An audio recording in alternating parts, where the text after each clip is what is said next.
Kalau bicara manusia dan sifat-sifatnya, ya menurut saya sesungguhnya jangankan manusia, menurut saya semua makhluk itu memiliki keunikannya masing-masing. Karena setiap makhluk itu terbentuk dari banyak kehidupan berulang-ulang, yang tentu di setiap kehidupan itu masing-masing spesifik, tidak sama. Dan di setiap kehidupan juga mereka juga mengalami sebuah proses di mana mereka ini ada yang kemudian mendapatkan orang tua seperti apa, kawan-kawan seperti apa, ya kan? Kemudian background pendidikan dan sebagainya, pergaulan dan sebagainya, itu kan akan membentuk mereka semua, membentuk pola pikir dan cara pandang masing-masing ya. Nah, kita nggak usah bicara soal manusia dulu. Saya akan cerita soal kucing. Jadi waktu saya kecil, saya pernah punya kucing. Waktu saya kecil, saya punya kucing. Kucing ini saya pungut dari jalanan, masih kecil-kecil waktu itu, masih ya mungkin masih umur 1-2 bulan lah waktu itu. Jadi kucing ini ada 3 ekor kucing. Waktu itu saya jalan-jalan dan kemudian ketemu 3 ekor kucing, saya pikir juga terlantar. Jadi karena masih kecil-kecil, saya bawa pulang ke rumah. Nah, akhirnya 3 ekor ini kami pelihara. Jadi waktu itu saya kan ada adik-adik juga. Adik-adik saya ini juga ngambil kucingnya sendiri-sendiri. Jadi saya pilih salah satu kucing. Kucing saya namai Tutul. Kemudian yang kucing yang lain itu dikasih nama oleh adik-adik saya. Ada yang namanya Manis, ada yang namanya Loreng. Nah, padahal kami menemukannya itu sama-sama masih kecil, mungkin induknya juga sama. Cuman kemudian ya, ketika sama-sama tinggal di rumah kami ya, itu kucing pun memiliki karakternya masing-masing. Jadi kucing yang lain, si Loreng sama si Manis ini, seperti layaknya kucing-kucing yang lain, mereka ini ya Anda tahulah kalau yang namanya bosnya lagi makan, namanya kucing itu, apalagi kucing kampung, pasti kan bukan cuma ngeong-ngeong, tapi walaupun ada makanan di meja sudah ditutupin pakai tudung saji gitu, biasanya juga loncat pengen inilah ngambil makanannya. Nah, jadi kucing-kucing yang lain pun seperti itu. Kucing saya yang namanya Tutul itu saya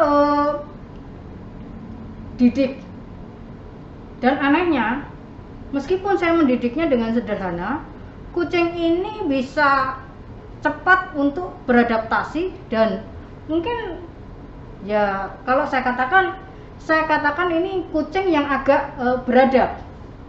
Jadi saya mendidik dia supaya tidak seperti kucing-kucing itu.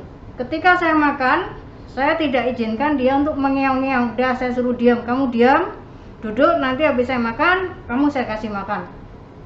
Kemudian dalam hal berak, Anda tahu semua ya, kalau yang namanya kucing berak itu kan otomatis sembarangan. Nah, waktu kami kecil ya, mama saya itu ngomong kepada kami, karena kami memutuskan untuk mengadopsi kucing, maka kami harus bertanggung jawab merawatnya, dari membersihkan pupnya itu ya kan. Kemudian kita harus punya kewajiban kasih makan, memandikan. Nah, yang paling ribet adalah ketika kucingnya ini berak. Bayangkan 3 kucing. Nah, 3 kucing ini gimana coba untuk menentukan ketika ada berak yang tiba-tiba ada di lantai. Kemudian bagaimana kami menentukan siapa yang habis berak ini? Nah, akhirnya karena saya tidak mau diperbudak oleh kucing ya, nggak mau istilahnya kucingnya jadi seenaknya seperti itu. Akhirnya saya bilang sama nih kucing, Saya ajarin, saya bawa ini kucing, tiap kali saya menemukan misalnya dia berak ya, saya bawa dia ke kamar mandi pembantu saya. Kamar mandinya itu klosetnya kloset yang jongkok itu ya.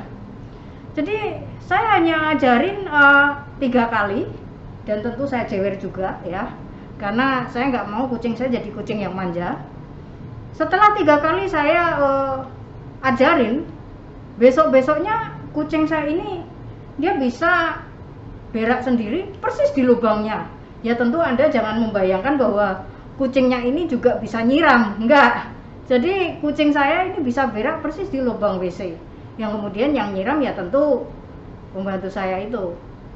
Nah ini, jadi kucing saja ini memiliki kualitas sendiri-sendiri, manusia juga. Nah kemudian kucing saya juga ada anehnya lagi. Jadi si Tutul ini, dia ini entah kenapa ya bisa mengikuti pola hidup saya. Jadi begini, si Tutul ini entah kenapa dia hanya mau makan dari makanan yang ada bekas-bekasnya atau bau-baunya saya. Jadi biasanya kalau saya habis makan, kemudian di piring yang tempat saya makan itu saya racikkan makanan untuk dia, nasi, lauk-lauk. Setelah saya uletin dan saya ulenin itu, kemudian saya taruh di piringnya dia dan dia yang makan setelah itu. Jadi beda piring ya, masing-masing punya piring sendiri-sendiri itu kucingnya. Nah kemudian ya, dari kecil ada saat-saat tertentu saya ini sangat suka untuk vegetarian. Nah tentu sebagai manusia normal, kita akan berpikir bahwa kucing nggak mungkin ikutan vegetarian sama kita, ya kan? Jadi waktu itu setiap kali saya vegetarian ya, saya kasih kucing itu tetap makanan yang normal. Saya kasih misalnya ikan asin, kemudian saya kasih itu ada yang namanya ikan pindang, kemudian ayam ya, saya suirin itu dan sebagainya. Tetapi anehnya setiap kali saya vegetarian, dia nggak mau makan. Dia makan tetap maunya yang apa yang saya makan. Misalnya saya makan nasi dengan kangkung aja, nah dia pun makannya nasi dengan kangkung aja. Aneh buat saya. Jadi akhirnya ketika saya melihat bahwa oh ternyata kucing saya ini nggak mau kalau makanannya beda sama saya lagi vegetarian, dia ikut vegetarian. Padahal aneh, masa kucing vegetarian? Jadi itu padahal kita bicara binatang ya, kucing. Nah kalau kita bicara manusia, tentu harusnya lebih beda lagi.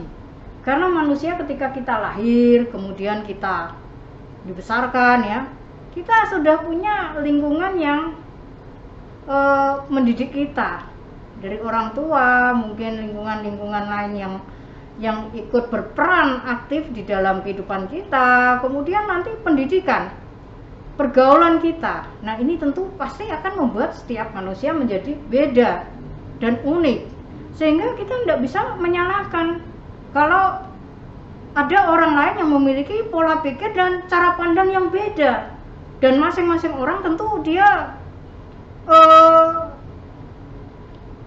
tertarik dengan sesuatu yang mungkin pernah dia lakukan di kehidupan lampau. Frekuensinya beda-beda. Jadi setiap manusia ataupun makhluk-makhluk kan frekuensinya beda-beda.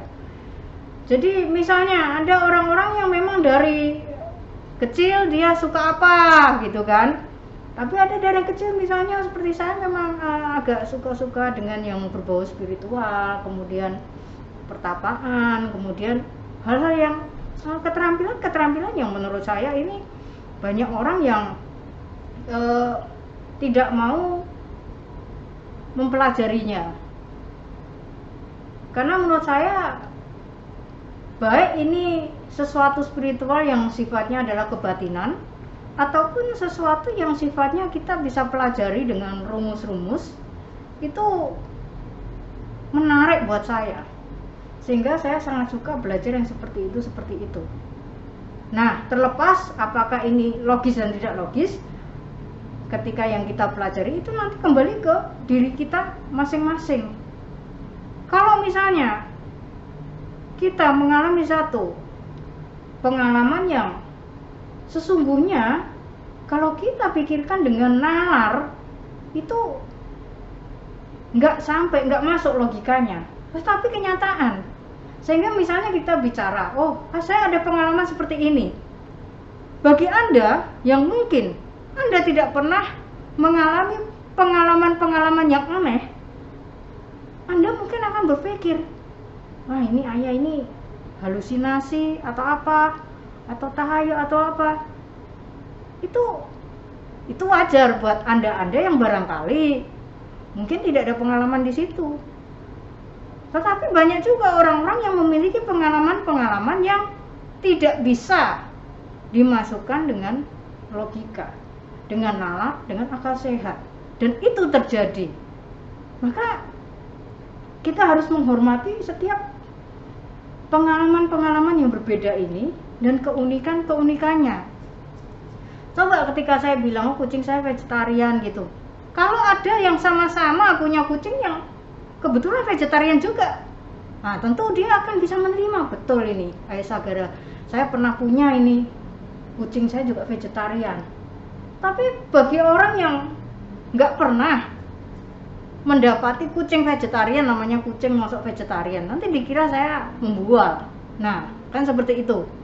Maka menurut saya sih ya, karena setiap manusia ini memiliki pengalaman yang beda-beda, pola pikir, cara pandang dan sebagainya yang beda-beda, maka ya kita menghormati. Jadi ketika ada seseorang yang mungkin berbeda dengan kita tidak perlu yang namanya kemudian menjelek-jelekkan dia, oh ini orang pasti nggak benar, atau ini orang begini, ini orang begitu. Lebih baik nggak usah ini, karena siapa tahu kalau kemudian hari Anda akan mengalami pengalaman itu, istilahnya Anda ditunjukkan atau ditampar dengan pengalaman itu malah lebih gawat. Nah, jadi bagi saya karena adanya keunikan masing-masing makhluk, saya biasanya menghormati setiap cerita-cerita pengalaman masing-masing orang. Meskipun mungkin ya kita memiliki pengalaman yang berbeda, tetapi itu tidak perlu kita permasalahkan, karena bagaimanapun juga manusia ini di dalam setiap kehidupannya itu akan mendekat, tertarik ataupun berhubungan dengan orang-orang yang sefrekuensi atau makhluk-makhluk yang sefrekuensi, sehingga itu tidak bisa kita paksakan untuk sama dengan kita, ya. Maka saya pikir ketika kita menghadapi orang-orang yang memiliki pengalaman-pengalaman yang berbeda, ya gak ada masalah. Ini untuk pengetahuan kita juga.